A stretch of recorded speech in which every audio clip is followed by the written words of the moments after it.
En 1502, Nicolás Maquiavelo, el hombre cuyas ideas aún hacen temblar a los reyes, entró en una sala para encontrarse con César Borgia.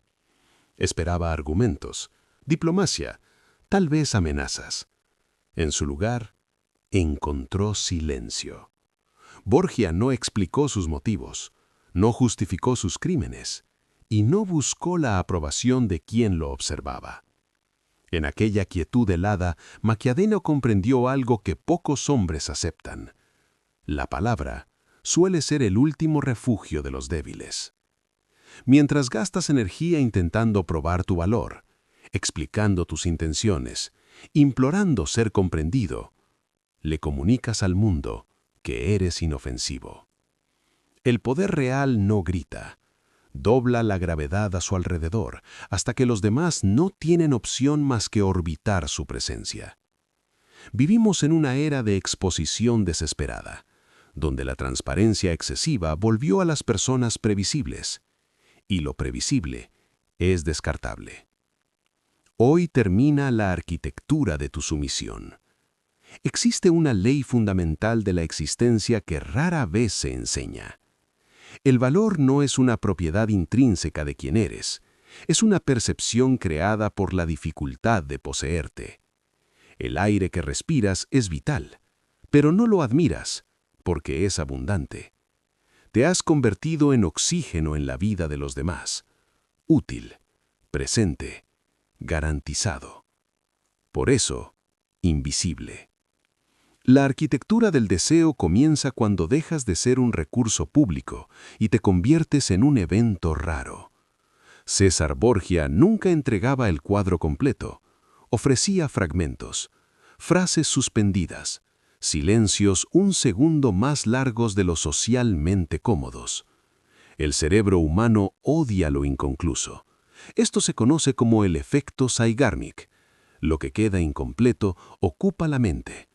Si quieres que piensen en ti, no les des respuestas, dales preguntas de las que no puedan escapar. Suplicar es suicidio biológico. Quien suplica atención confiesa que no puede obtenerla por mérito. Un rey no pide respeto. Vive de tal modo que la falta de respeto se vuelve un error fatal de cálculo. El poder nace de la disposición a caminar solo. Lo que es fácil de obtener, lo imposible de valorar. Cuando eres fácil de encontrar, fácil de agradar, fácil de convencer, te vuelves descartable. Existe un nivel final. No usar el silencio, sino convertirse en silencio. El hombre que no necesita ser comprendido, no puede ser controlado. No explica, ejecuta. No reacciona, decide. El silencio de la carencia suena a abandono. El silencio de la soberanía suena a autoridad. Pero hay algo que ocurre después, cuando el silencio deja de ser una herramienta y se convierte en una condición. Cuando ya no sientes la urgencia de llenar el espacio. En este punto, el poder deja de ser algo que haces y pasa a ser algo que habitas. La mayoría confunde disponibilidad con generosidad. No lo es. La disponibilidad es exposición y la exposición es permiso. Cuando retiras la disponibilidad, retiras el permiso. Permiso para interrumpirte. Permiso para exigirte explicaciones. Permiso para negociar tus límites. Aquí fallan los mecanismos de control. Los sistemas sociales funcionan con bucles de reacción. Estímulo. Respuesta. Corrección. Pero el silencio rompe el bucle. Sin reacción, el sistema no puede calibrar. Y sin calibración, pierde poder. Por eso el silencio amenaza a los entornos inseguros. No pueden leerte. Quien es ilegible es incontrolable. Control requiere predicción. Predicción requiere patrones. El silencio elimina patrones. Aquí te vuelves ilegible. En parapsicología lo llamamos opacidad cognitiva, un estado en el que el observador externo no puede modelar tu proceso interno de decisión. Es raro, porque la mayoría necesita ser entendida. Entender parece seguridad, pero entender es exposición, y la exposición es vulnerabilidad.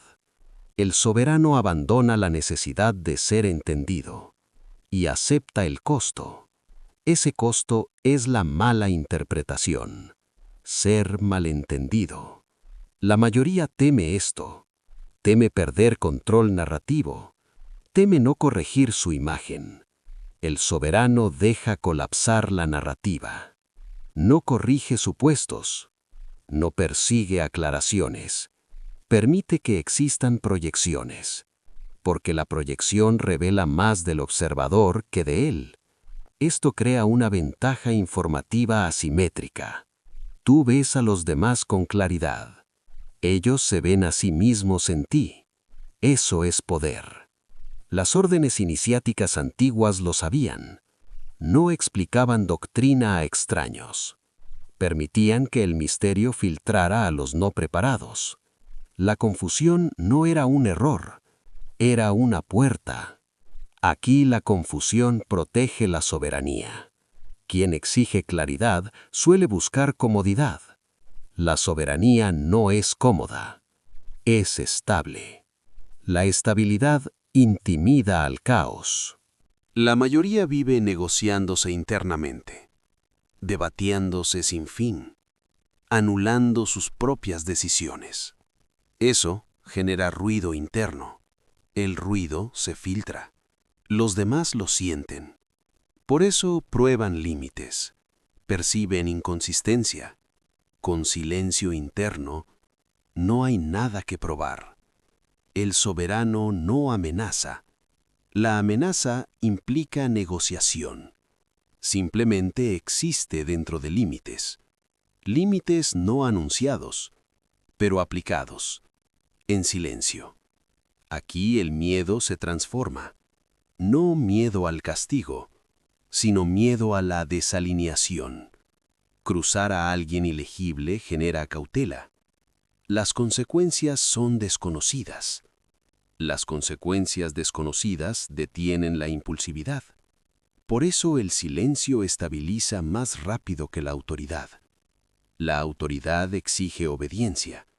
El silencio crea cautela. La cautela es más profunda que la obediencia. La obediencia termina cuando termina la vigilancia. La cautela permanece. Aquí cambia la percepción del tiempo. Dejas de correr. No porque tengas menos que hacer, sino porque la urgencia ya no te gobierna. La urgencia es miedo disfrazado, miedo a perder. La mente soberana ya aceptó la pérdida. Cuando aceptas la pérdida, la velocidad se vuelve opcional. Por eso los poderosos parecen lentos. No están retrasados, están sin presión. La presión solo funciona si algo dentro resiste. Cuando nada resiste, la presión se disuelve. En el nivel más profundo, la soberanía es sustracción, no acumulación. Quitaste dependencia, quitaste urgencia, quitaste explicación. Lo que queda es esencia. La esencia no se negocia, no se apresura. Simplemente es. Este es el silencio final. No vacío, sino acuerdo interno total. Y cuando un hombre alcanza el acuerdo interno total, el mundo se queda sin palancas, porque nada afuera puede tirar de lo que ya no está expuesto. Pero existe una etapa aún más silenciosa.